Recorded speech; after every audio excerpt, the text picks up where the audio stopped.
Biden desiste ou é desistido de ser candidato à presidência dos Estados Unidos.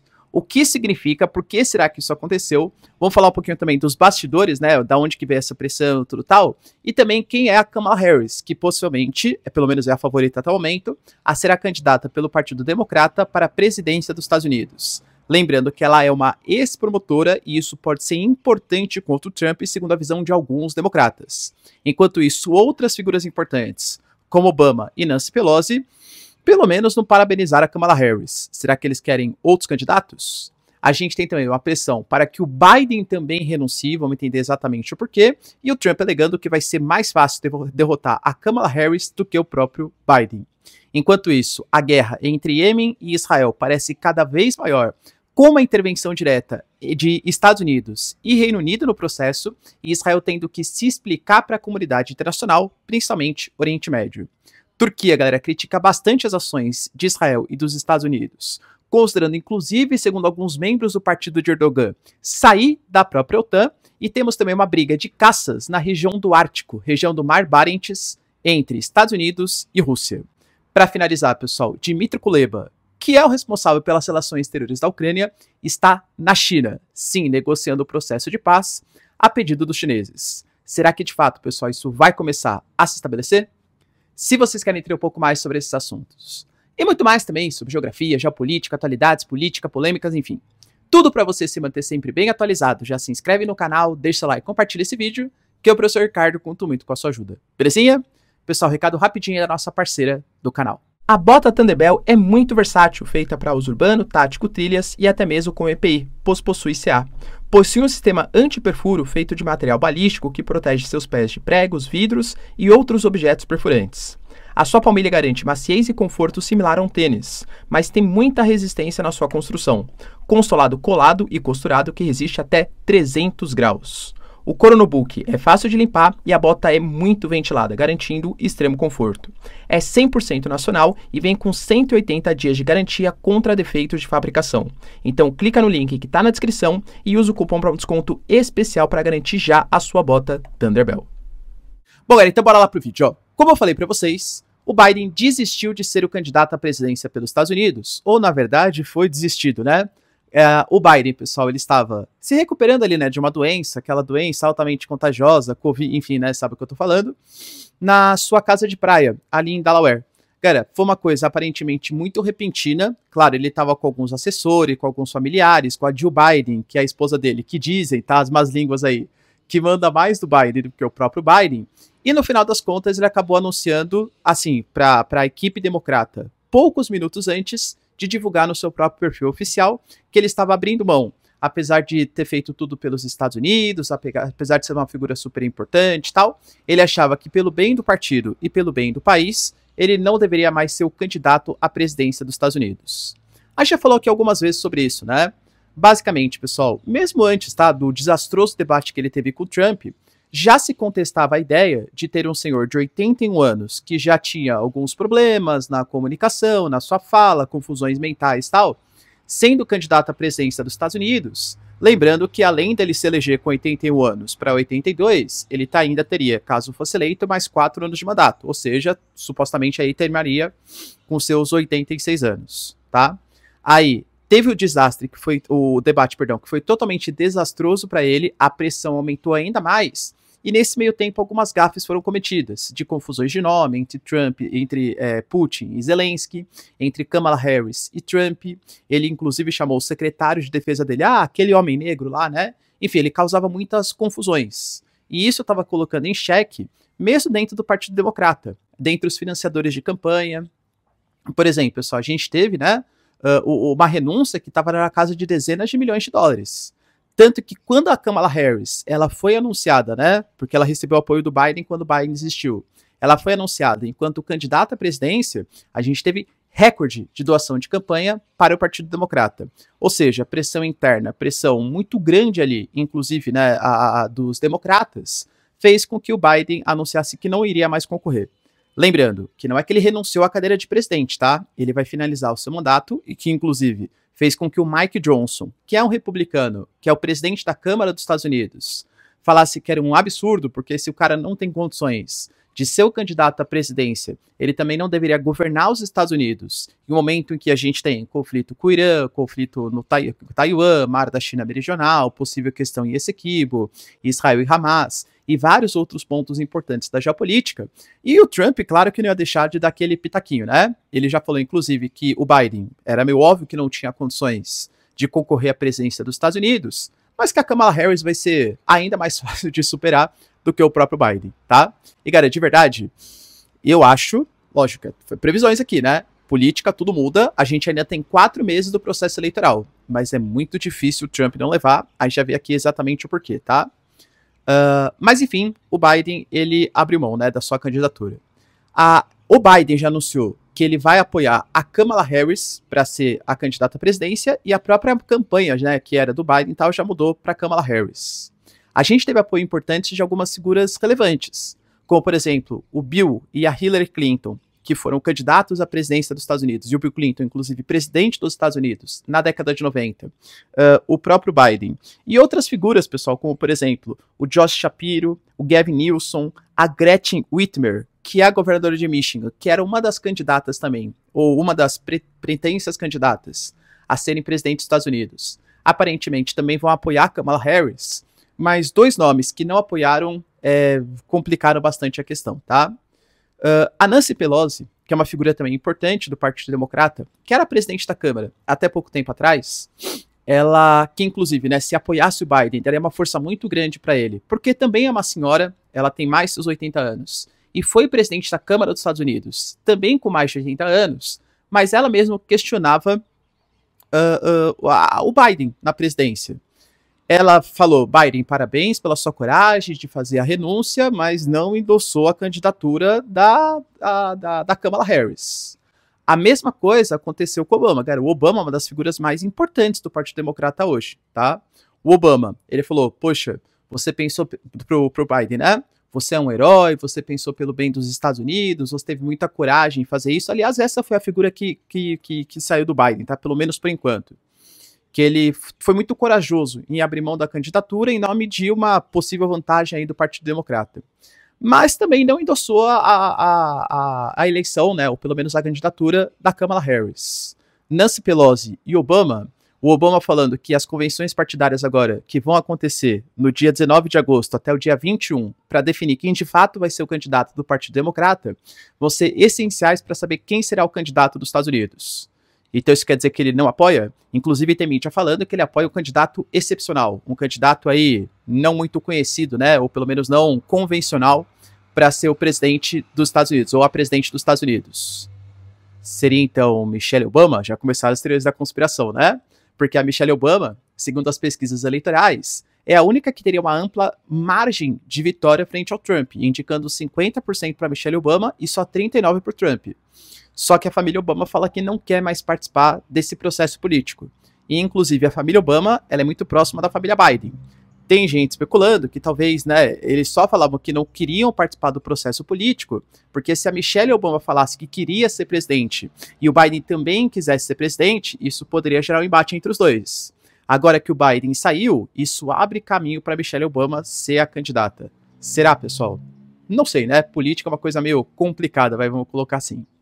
Mas, de fato, pessoal, a Kamala Harris, ela não goza de grande popularidade, isso é fato, tá? Ela é uma figura que, quando ela surgiu como a vice-presidente do Biden, achava, poxa, uma mulher negra, empoderada, ex-promotora, mas acabou não cumprindo tudo aquilo que se pretendia, pelo menos durante o momento ali em que ela foi vice-presidente, mas grande parte das pessoas que apoiam a Kamala Harris falam, primeiro, que todas as doações que foram feitas para o Biden, cara, a Kamala Harris fazia parte da chapa do Biden, então pode ser destinada também para a Kamala Harris.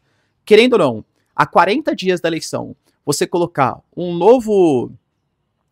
aliás, 4 meses, perdão. Colocar um novo candidato que talvez seja conhecido regionalmente, mas não nacionalmente, pode complicar bastante a Kamala Harris. Ela já é vice-presidente, então já o conheci um pouco mais, né, no cenário internacional.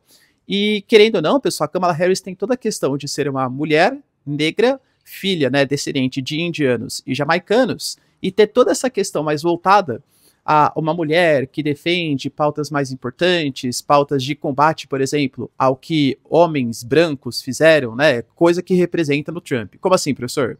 Enquanto ela era promotora, ela foi muito conhecida por ser uma figura que fazia defesa do Obamacare, fazia críticas ao aumento abusivo de preço de produtos para os mais pobres e lutava e conseguiu recuperar para os mais pobres financiamentos abusivos de bancos. Ou seja, ficaria mais aquela coisa, sabe? A Kamala Harris é uma mulher negra, descendente de imigrantes, que defende os mais pobres. E como ela é promotora, ela vai conseguir, supostamente, né, segundo a campanha da Kamala Harris, lidar muito bem com as acusações que pesam contra o Trump. Uma das coisas que mais criticaram no Biden no debate que ele teve com o Trump, não foi só a sua confusão, não foi só não conseguir se comunicar direito, mas foi ter também não explorado as fragilidades do Trump. O Trump está envolvido em alguns escândalos, ligado à atriz Stormy Daniels, à suposta interferência ali nas eleições da Geórgia, ao suposto roubo de documentos oficiais da Casa Branca, uma série de questões aí que envolvem o Trump. Então a Kamala Harris, pelo seu passado, ela pode ser uma promotora de acusação, vou colocar assim, e conseguir lidar bem com a questão do Trump. Professor, você acredita nisso? Não. Estou fazendo a defesa do advogado do diabo aqui, né? Ou seja, falando que o que alguns democratas acreditam que pode ser a melhor questão aí, ou exploração da Kamala Harris. Lembrando que ela ainda não tem, né, claro, um vice-presidente definido, e nos Estados Unidos se indica muito quem vai ser, ou como vai lidar o apoio.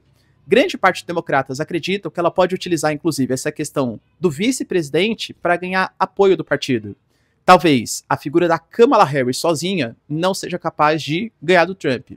Talvez a figura da Kamala Harris fazendo, olha, o Biden renunciou, então agora nós, democratas, incluindo apoio do Bill Clinton, incluindo apoio do Obama, da Nancy Pelosi, de algum governador aí que poderia ser mais popular e também candidato à presidência, a gente vai fazer uma coexistência aqui, né, um governo nacional para derrotar o Trump.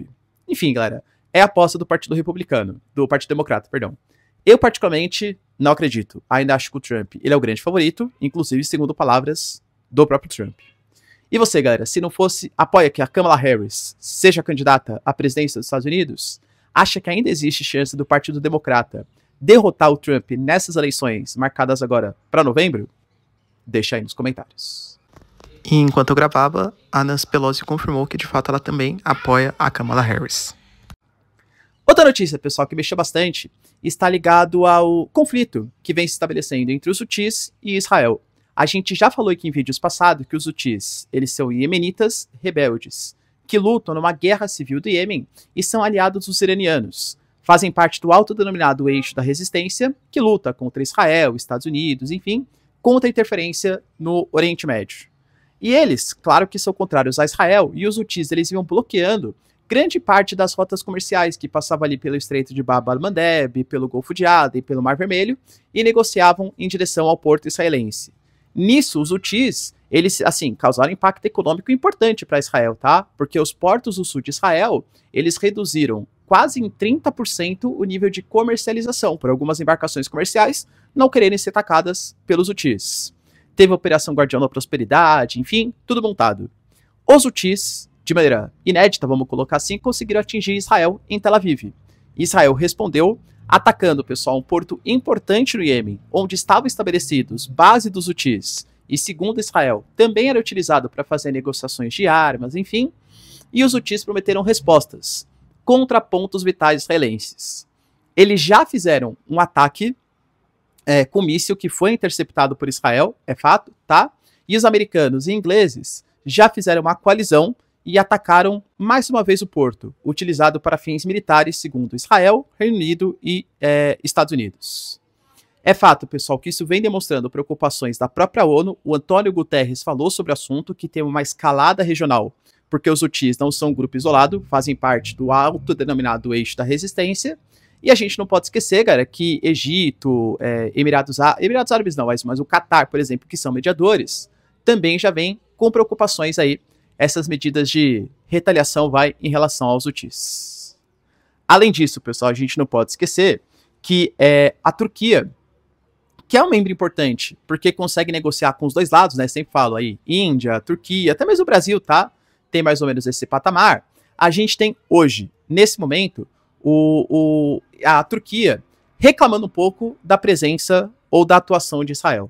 Segundo eles, pessoal, o que vem acontecendo hoje é que Israel não cumpre suas obrigações por conta do auxílio dos Estados Unidos, e isso vale tanto para a questão da Corte Internacional de Justiça, que falou que Israel não poderia atacar Rafah, e Israel atacou, quanto em relação agora ao que a Corte Nacional de Justiça considera como um crime, que são as ocupações ilegais da Cisjordânia, os assentamentos da Cisjordânia, inclusive pedindo para que as políticas sejam desfeitas e que haja inclusive uma reparação. Sim, Israel vai ter a obrigação de reparar, financeiramente estou falando, tá? Aqueles pontos de palestinos. Só que, vamos ser sinceros, Israel vai cumprir? Não vai. Tanto porque a decisão da CJ é uma decisão não vinculativa, ou seja, não obrigatória, é muito mais uma recomendação, mas também porque a gente sabe que a Corte Internacional de Justiça não tem poder de polícia, né? Não tem poder de punição. Mesmo que fosse para o Conselho de Segurança da ONU, cara, convenhamos que a gente tem ali Estados Unidos, França, Inglaterra, e pelo menos os Estados Unidos sempre vetam qualquer tipo de resolução que seja contra Israel. Então a Turquia falou, pessoal, que Israel deve ser punido com uma punição exemplar para que ninguém mais possa pensar em atrocidades cometidas contra os palestinos. Vale lembrar que a Turquia ela vem se mostrando incomodada com a atuação da OTAN ou a atuação dos Estados Unidos há um bom tempo. Tem a questão do sistema de defesa, tem a questão de um golpe que supostamente o Erdogan teria sofrido, tá? Eu falo isso porque o Erdogan alega que sim, os americanos alegam que não. Em que os americanos acobertaram a liderança pelo golpe que seria dado na Turquia, e desde então a relação entre Estados Unidos e Turquia não é aquelas maravilhas, tá? A Turquia quer fazer parte da OCX, já falou, para a Organização para a Cooperação de Xangai, então há uma pressão para que haja um boicote em relação a Israel. A gente teve também, pessoal, o Israel Katz, que é o chanceler responsável pelas relações exteriores de Israel, alegando que nesse momento Israel está tendo que convencer grande parte do Oriente Médio que atacar os Houthis é uma coisa justa. Como assim, professor? Como eu falei para vocês, existem países que vão ser contrários a Israel, independente do que Israel faça. Irã, Síria, membros do Iraque, Jihad Islâmica, Hamas. Agora, existem países que são considerados mais neutros na situação, como Egito, como os Emirados Árabes, como a Arábia Saudita. E nesse momento, mesmo esses países estão demonstrando uma certa preocupação com as ofensivas israelenses no Iêmen, porque isso pode desencadear uma guerra geral no Oriente Médio. Para finalizar, pessoal, a gente teve também disputas entre caças russos e bombardeiros americanos. Professor, como assim? Calma, que não é tão trágico, tá? Eram exercícios que estavam sendo feitos, segundo os Estados Unidos, que respeitaram o espaço aéreo, o espaço dos Estados Unidos na região do Mar de Barents, ali na região do Ártico, só que estava chegando próximo da fronteira com a Rússia. E aí, caças russos, quando perceberam a aproximação de bombardeio americano, eles foram lá e interceptaram, impediram que invadisse, se fosse invadir, né? Mas que se aproximasse, pelo menos, da fronteira da Rússia e voltaram para o seu espaço convencional. Os Estados Unidos alegam que eles não ultrapassaram nenhum tipo de barreira, fronteira, tal, mas vale lembrar, estou alertando para vocês, quem é velho de guerra aqui do canal sabe, tá? A região do Ártico é uma região super estratégica. Estamos falando de um ponto que com o aquecimento global, eu sei que é péssimo, né? Sobre vários pontos. Mas nesses dois sentidos, do ponto de vista econômico, vai liberar mais áreas de exploração de combustíveis fósseis, gás, petróleo, que é riquíssimo no Ártico, e também rotas comerciais. E a gente tem países como Noruega, como Dinamarca, a partir da Groenlândia, Finlândia, Estados Unidos, por meio do Alasca, Canadá, Rússia, que tem uma fronteira gigantesca com o Ártico. Então, investimentos em quebra-gelos, em disputas tal, vão ser mais um dos pontos de disputa entre Estados Unidos e Rússia. E para finalizar, pessoal, a gente tem também Dmytro Kuleba, para quem não sabe, responsável pelas relações exteriores aí da Ucrânia, fazendo uma visita à China. Sim, galera, a China, que acabou de receber, tá, esse final de semana, 14 facções palestinas para discutir a paz na Palestina, agora vai receber a Ucrânia para discutir a paz entre Rússia e Ucrânia. Lembrando que Xi Jinping e Putin estiveram reunidos no passado recente e estabeleceram algumas bases para a negociação. Viktor Orbán, responsável pela União Europeia, também se reuniu com Xi Jinping para estabelecer algumas bases de negociação, e a gente tem a China se reunindo com o Brasil, sim, e estabelecendo os pontos que o Brasil e China consideram importantes pela paz. Percebam o crescimento da China, não só do ponto de vista econômico, mas também do ponto de vista geopolítico como mediadores das relações geopolíticas internacionais. E a China, pessoal, recebendo Dmytro Kuleba, lembrando que a China fala que eles foram os que convidaram, tá? E a Ucrânia aceitou o convite e falou que vai primeiro pedir para que a China deixe de apoiar a Rússia. Professor, mas a China apoia militarmente a Rússia? É a confusão que se gera, né? Por quê? OTAN, Ucrânia e grande parte do Ocidente alega que sim, porque a China não boicotou os russos. E, aliás, aumentou as relações econômicas com a Rússia pós-guerra Rússia e Ucrânia. E grande parte das coisas que a China vende serve como insumo para a produção industrial dos russos. E aí, a China estaria sustentando a indústria bélica russa. Em contraposição, a China fala que quem sustenta a guerra é a OTAN, que fica fornecendo armamentos, equipamentos para os ucranianos. Inclusive o Zelensky, tá? Que agradeceu, só lembrando aqui, agradeceu ao Biden. Biden, obrigado por toda a ajuda, período mais complicado da Ucrânia. E agradeceu também Olaf Scholz, que se deu os Patriots recentemente aí, que chegaram em direção aos ucranianos. Mas além de pedir, né, para parar de ajudar a Rússia, a Ucrânia também vai tentar estabelecer esse processo de paz. Vai lembrar que desde a semana passada, o Zelensky já se mostra um pouco mais disposto.